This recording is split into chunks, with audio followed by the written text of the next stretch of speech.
You've probably seen the ads everywhere, right? Maybe you even use it. Honey, that browser extension that magically finds you savings at checkout. It sounds amazing. But what if that free money comes at a hidden cost? A huge investigation just pulled back the curtain, and well, the picture it paints is far from sweet. Hey honey, this is Sense Talking. Let's deep into this explainer. You know that old saying, if a product is free, then you are the product? We're about to see just how true that might be for one of the most popular browser extensions on the planet. We're going to break down an investigation that has already kicked off dozens of class action lawsuits. Okay, so the promise itself, it's brilliant. You install a free tool, you shop like you normally do, and right when you're about to pay, bam! Honey pops up and finds you coupon codes. You save money, it costs you nothing. It seems like a perfect win-win situation. But here is where the story starts to get a little weird. The whole thing kicked off when researchers noticed that Honey claimed to work with about 30,000 participating stores. But when they actually dug into the extension's own code, they found something totally different. Get this. On top of the roughly 35,000 stores Honey had actual partnerships with, it's alleged they added another 146,000 stores to their platform without ever asking for permission. They were just scraping their coupon codes. So, you might be thinking, what's the big deal? More stores, more savings for me, right?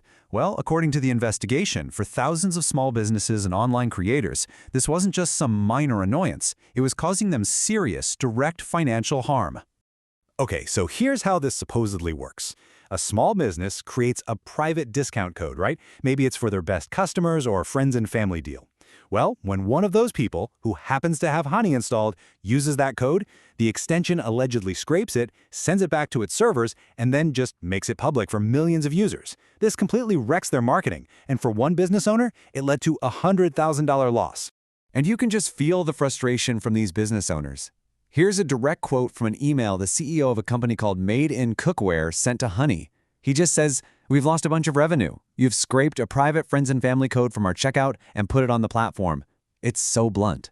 And this is where it gets really crazy. It allegedly turns into what the investigation calls an extortion loop. Step 1. Honey leaks your private codes, causing you to lose money. Step 2. You complain and ask to be removed. Step 3. Honey says no, claiming it would hurt the user experience. And then the punchline. Step 4. Honey pitches you a paid partnership as the only way for you to get control back over your own discount codes. I mean, you can't make this stuff up. An expert cited in the investigation put it pretty bluntly, saying the merchants often feel as though they're being blackmailed or extorted. The very problem Honey allegedly creates becomes the leverage they use to sell their service. All of this begs one massive question. Why in the world would PayPal pay an insane $4 billion for a coupon extension? Well, as this investigation suggests, the coupons were never the real prize. Let's just sit with that number for a second. $4 billion. That is more than what Google paid for YouTube, Facebook paid for Instagram, and Amazon paid for Twitch combined when they were acquired. Clearly, PayPal wasn't just buying a simple coupon finder. They were buying something much, much more valuable. And this, right here, is the heart of it. Publicly, Honey's message couldn't be clearer. Does Honey sell user data? No. Simple. But in a 2015 pitch to investors, they told a completely different story. They called their data an unfair advantage that let them predict what every single user was about to buy. So what kind of data are we talking about here?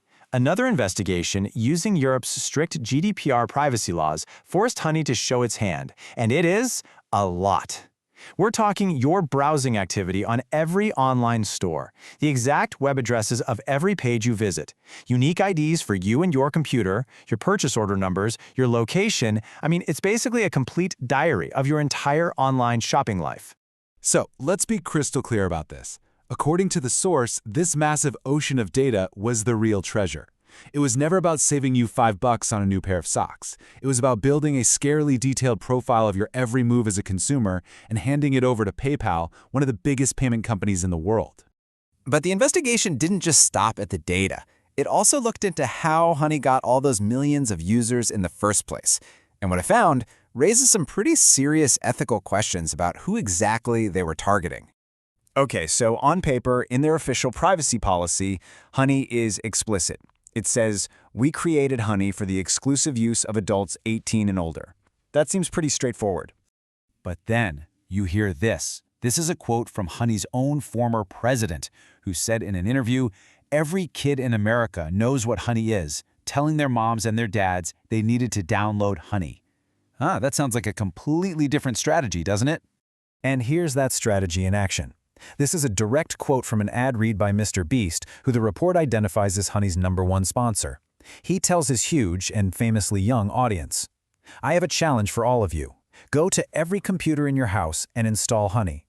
It's a direct appeal for kids to go install data tracking software on all of their family's devices. You might be thinking this is all just about one company that went rogue, but the investigation suggests the problem is bigger than that.